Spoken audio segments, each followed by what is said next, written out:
અરવલ્લીના મોડાસા નગરપાલિકાને અપગ્રેડ કરવાની રાજ્યના નાણામંત્રી કનુભાઈ દેસાઈએ જાહેરાત કરી છે। જિલ્લા મથકના નગરપાલિકાઓ બ માંથી અ વર્ગની નગરપાલિકામાં અપગ્રેડ કરવાની બજેટમાં જાહેરાત કરવામાં આવી છે। મોડાસા નગરપાલિકાને અપગ્રેડ કરવાની જાહેરાત નગરપાલિકા પ્રમુખ નીરજ શેઠે વધાવી છે। તમને જણાવી દઈએ છે કે રાજ્યમાં 69 જેટલી નગરપાલિકાઓને અપગ્રેડ કરવાની બજેટમાં જાહેરાત કરાઈ છે।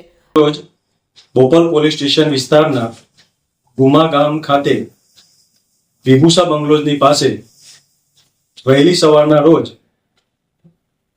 મરણ જનાર ઇન્દ્રવદન પરસોત્તમભાઈ પરમાર નાઓ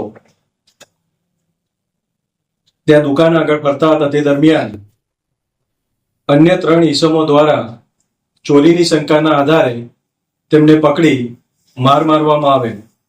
ત્યારબાદ ઇન્દ્રવદનભાઈને સવારે અંદાજિત 6 વાગ્યાની આસપાસ બોપલ પોલીસ સ્ટેશન ખાતે લાવવામાં આવેલ, જ્યાં તેમની તબિયત અચાનક બગડતા અત્રે પોલીસ સ્ટેશનેથી CHC સાણંદ ખાતે સારવાર ખાતું લઈ જવામાં આવેલ, જ્યાં સારવાર દરમિયાન ડોક્ટરશ્રીએ તેમને મરણ જાહેર કરવામાં આવેલ છે।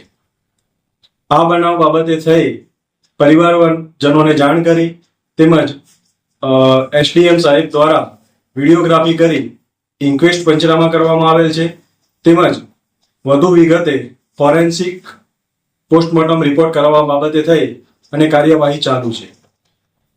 ઇન્દ્રવદનભાઈને માર મારનાર 3 ઈસમો તેમને રાઉન્ડ અપ કરી અને તેમની પૂછપરછ હાથ ધરવામાં આવેલ છે, તેમજ તેમના વિરુદ્ધ કાયદેસરની કાર્યવાહી હાથ ધરવામાં આવેલ છે। 3 વ્યક્તિઓ કોણ છે, નામ શું છે ને શું કામ એને માર મારવામાં આવ્યો? 3 વ્યક્તિ જે પોલીસ સ્ટેશન ખાતે જે લાવેલ છે તેમની ઓળખ કરવામાં આવેલ છે, જેમાં કેતન કુમાર પટેલ, કંદર કુમાર પટેલ તેમજ સુભાષ કુમાર પટેલ। આ 3 વ્યક્તિઓ દ્વારા અત્રે પોલીસ સ્ટેશન ખાતે લાવવામાં આવેલ, જેમની વધુ પૂછપરછ કરવામાં આવી રહી છે। માર સાહેબ શું કામ મારવામાં આવ્યો? પ્રાથમિક દ્રષ્ટિએ શું સામે આવ્યું? પ્રાથમિક દ્રષ્ટિએ કારણ એવું છે કે ફરિયાદ જે આરોપી છે તેમને લોખંડનો સરસામાનની દુકાન છે અને તેનું વેચાણ કરતા હોય છે। તેમનો મુખ્ય એ હતું કે આ જે મરણ જનાર ઇન્દ્રવદનભાઈ જે છે તે તેમની દુકાનમાંથી લોખંડની પાઇપ વગેરેની ચોરી કરતા હતા, તે શંકાના આધારે આ સમગ્ર બનાવ બનેલ છે। સર, અગાઉ જગ્યાએ જે માર મારવામાં આવી જગ્યાએ અગાઉ કોઈ ચોરીની ફરિયાદ કોઈ રજૂઆત હતી?